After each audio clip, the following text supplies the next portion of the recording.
What's up guys, welcome back to the channel. Today we're going to be doing a product review on the Zero Breeze Mark II portable AC unit. They reached out to me and asked if this was something that maybe you guys would be interested in seeing me review, and I kind of thought maybe it would be a good idea. I know I got some people down there in Florida where it's always hot and humid, and even me here in Virginia, man. I mean, the heat is really kicking this week and in the previous week. So I thought this would be a good thing for me to kind of test out, give you guys a rundown of how it works, how it performs, and maybe you can make a decision yourself on whether you want to buy one or not.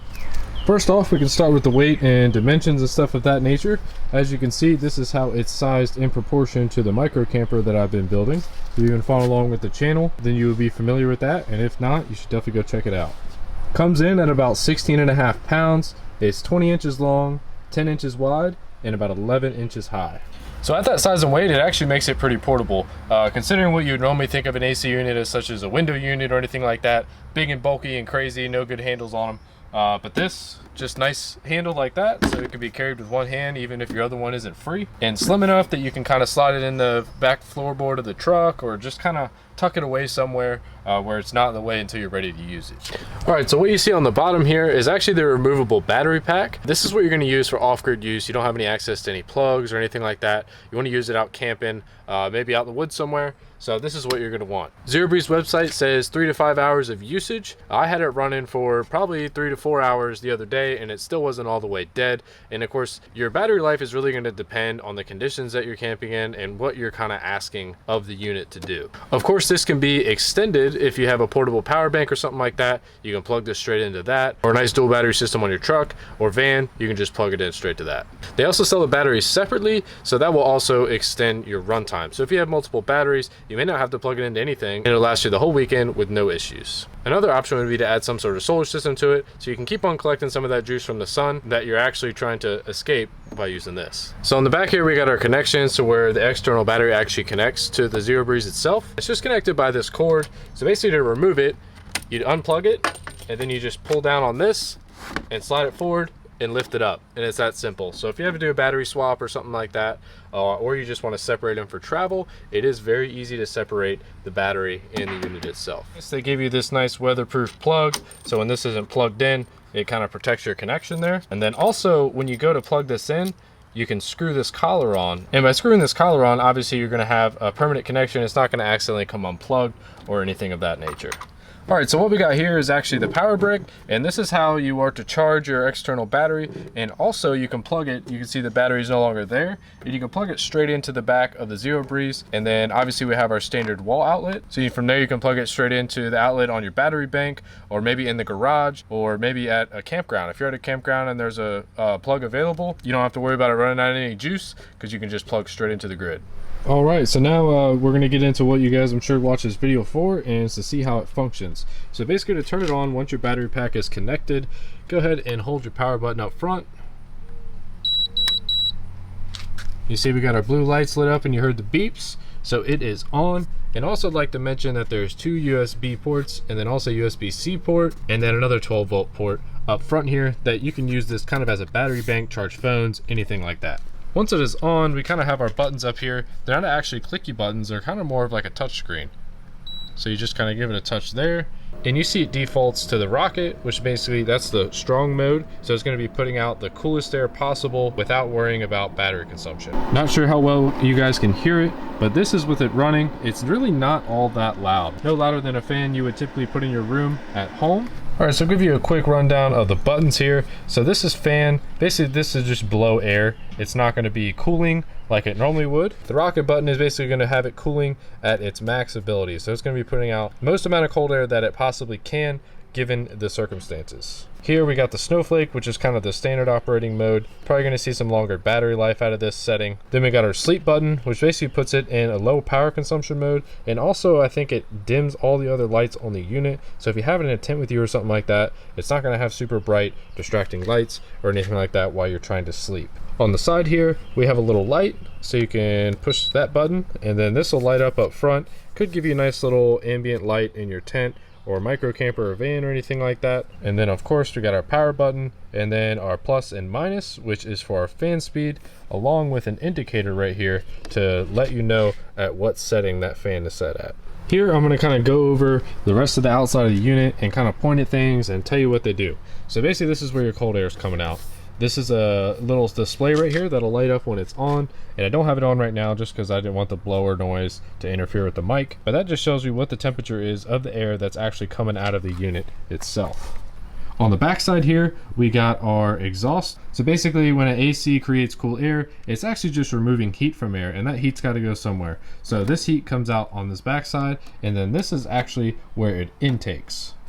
So it pulls in air here and then exhales the warmer air out on this side. Down here we got our drain. So just like your car, when you're running your car's AC, you see it dripping and kind of trickling water on the ground, or even maybe you'll notice that your AC at your home will have that vent outside on the foundation that's trickling out water. Well, this is the same thing. Every AC unit is gonna have something like this, and from what I've seen, they may kind of have a little bit of a reservoir that maybe holds just a little bit of water before it starts spilling out, but it will start spilling some water out of here, and they do give you a hose that you can attach to here so you can route that water safely out wherever you want it.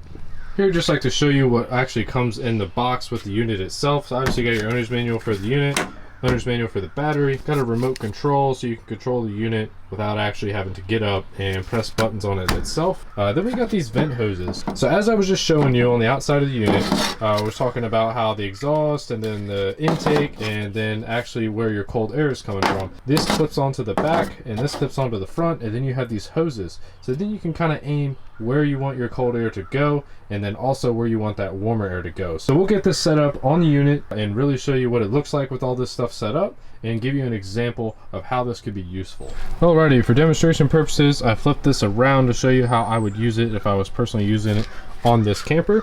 So basically we got our adapters that I showed you here. They're just secured by these little Allens. There's one on each side, comes with the kit, and they even give you the little Allen wrench for it. And then in the rear, this rear one actually just kind of clips into place, so it's easy to add and remove. So basically these are threaded, kind of like a bolt hole. So you can go ahead, they're left-hand thread. So if you get your little vent hose out, you can kind of thread it in there some, and then this is like a slinky. So basically you can aim it and shape it and do whatever you'd like. So if I were to use it on this, you see I got this window open right here. I could just aim this right in the window, and then it's blowing some nice cool air right inside of the camper. So this setup right here will work just fine, but you're not going to get it working at max efficiency.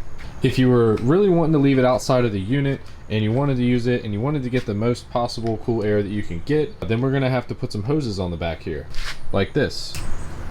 So what these hoses do is actually direct the hot air away from where the ambient air is being picked up. And I know this looks a little crazy. This is just purely an example. You can set this up in your tent however you want. I know this door won't be able to open and shut, etc. If I were to leave it out here, I would not put those hoses on there and just run it like that. So basically all these hoses are doing is now your warm air is going up and away, and then the air that the unit is drawing in to remove heat from is actually picking up down from below and not picking up that hot air. And I know this looks a little crazy. You don't have to have it set up like this in this exact situation. I know this door won't shut and all that stuff. I just want to explain how the unit itself works. Here's another view on how it can be set up. And for the sake of explanation, I just have these hoses showing that they are outside of the camper. They are not inside. So for max efficiency, you want both of these hoses to be outside of the area that you are cooling. And I know if some of you have any sort of background in AC, you've been thinking, no, you want the intake to pull the already cold air. Well, I actually asked them about that, and they came up with a great explanation. So if this is actually pulling in the air that's already being cooled in the camper, it's creating negative pressure. And that negative pressure is actually drawing in warm air. Like say if you have this blowing in right here, it's gonna draw warm air through around where the hose is. And even if it's just a couple little cracks here and there, it's gonna add up in the end, and it's not gonna be as efficient as it could be. So it is recommended that both of the hoses be exiting whatever you are trying to cool. So that being said, a good way to set this up in a camper, if I were to pull it this way, and then if I were to go shut this door, and let's say it had some sort of duct here, because this is a screen. If there was some sort of bezel here that these could connect to, and then they would blow the hot air out and draw ambient air in, that would work out perfectly.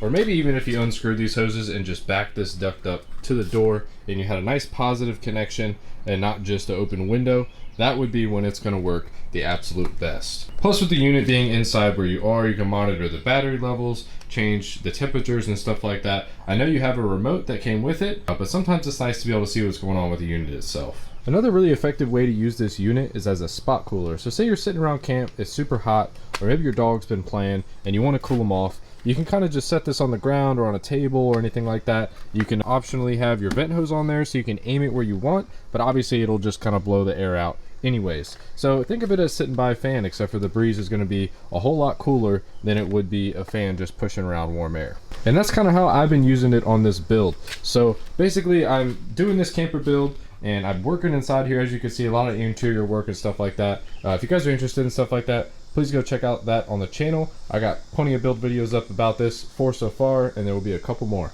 So I've just been letting this thing blow some nice cool air in that window while I'm working, and it's nice. It's kind of like having a fan, you know. I can kind of sit by that window for a second and cool down. Obviously this door is open while I'm working, so I can't expect it to cool the whole place down when I'm letting in a bunch of warm air, but using it as a spot cooler has been really, really nice. Not to mention that I really feel like it drops the humidity levels in there while I'm working, even with this door open. If I had everything sealed up, that is one of its strong advantages, is getting rid of humidity. And if you guys are like me, if you're humid and trying to sleep, or just humid and working in general, you end up sweating a whole lot more, and it just makes things way less enjoyable. All right guys, so I'm actually sitting in the camper now. I got everything shut except for that one window that's kind of cracked. And actually, I got this thermal thing from work. I thought to bring in. I thought it'd be pretty cool. So that way you guys can see the actual output temperature from this hose and kind of show you exactly how much it's cooling here.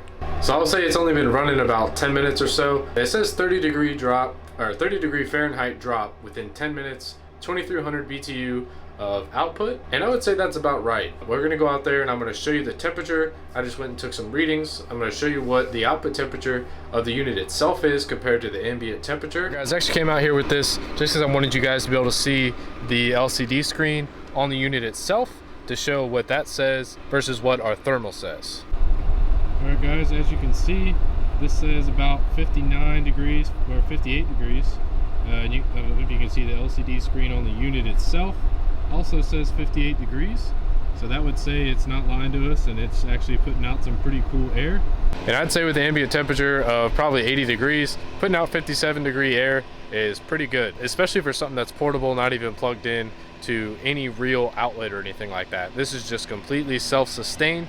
You really can't find that anywhere else. Also, to be fair, I feel like if I had my exhaust and my intake pipe set up correctly, it'd probably be cooling even better than it already is. But like I said in there, it's already at its almost 30-degree threshold in 10 minutes. Ambient temperature of about 80 degrees, and it's down there about 58 degrees or so. So I think if that was set up correctly, we would get closer to 50. But I mean, hey, blowing 58-degree air feels amazing when you're in temperatures like this with high humidity. All right guys, I think I'm gonna go ahead and wrap this video up. If you have any more questions about the Zero Breeze Mark II, go on over to their website. I will link that in the description, and there's plenty more information about the unit, everything I've already covered, but actually written down black and white instead of listening to me blab to a camera. If you're not already subscribed, I'd really appreciate it if you did. If you're interested in this micro camper build, go ahead and subscribe because I got a whole build series on it. There's actually 3 parts out, and the 4th part out will be probably here in a couple days after this video is out. So go ahead and subscribe and follow along with the build and all the other cool stuff we're doing on the channel, and we'll see you next time.